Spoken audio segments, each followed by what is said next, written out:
Sebanyak 97,5% air yang ada di bumi merupakan air asin. Bukan air tawar yang sesuai dengan kebutuhan sehari-hari manusia.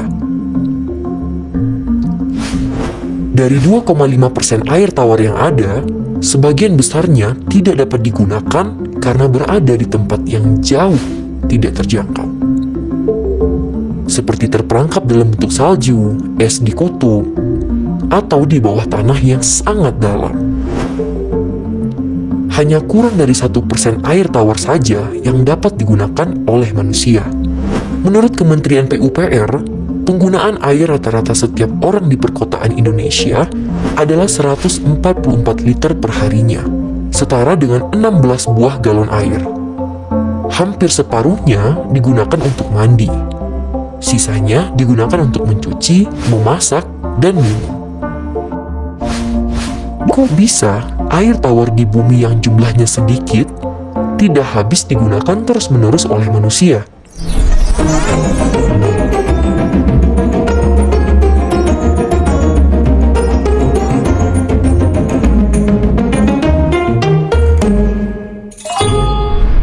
Air merupakan komponen penting dalam kehidupan. Sebagian besar tubuh makhluk hidup terdiri dari air. Contohnya tubuh manusia yang 70%-nya merupakan air. Oleh karena itu, kita sering sekali meminum air. Selain itu, air juga digunakan untuk membersihkan tubuh, mencuci pakaian, dan memasak. Air tidak selalu berbentuk cairan. Ketika didinginkan, air akan berubah bentuk menjadi es yang padat. Apabila air dipanaskan, maka akan menjadi uap air yang tidak terlihat oleh mata. Begitu pula di alam. Air dapat berbentuk cairan seperti yang terdapat di bawah tanah dan mengalir di sungai. Atau berbentuk padat seperti yang terdapat pada salju dan es di kutub. Ataupun berbentuk uap air saat terkena sinar matahari yang panas.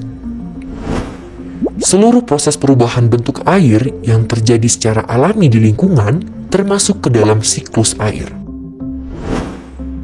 Air di lautan akan menguap ke udara akibat panasnya matahari, kita sebut sebagai evaporasi.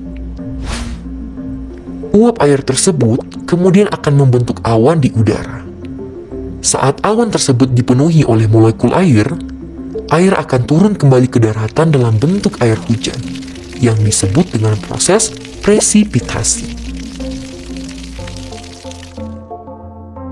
Air hujan yang membasahi daerah dataran tinggi akan diserap oleh tanah dan mengalir ke dataran yang lebih rendah, melalui aliran sungai hingga kembali ke lautan.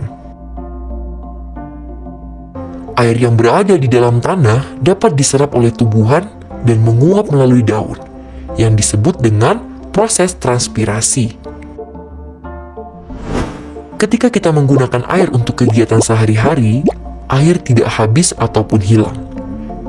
Air akan memasuki proses-proses siklus air, berubah bentuk, dan mungkin suatu saat akan kembali ke rumah kita sendiri. Jika kalian ingin tahu lebih banyak mengenai air dan siklusnya, kalian bisa tonton di aplikasi Zenius di kelas 6 SD sekarang.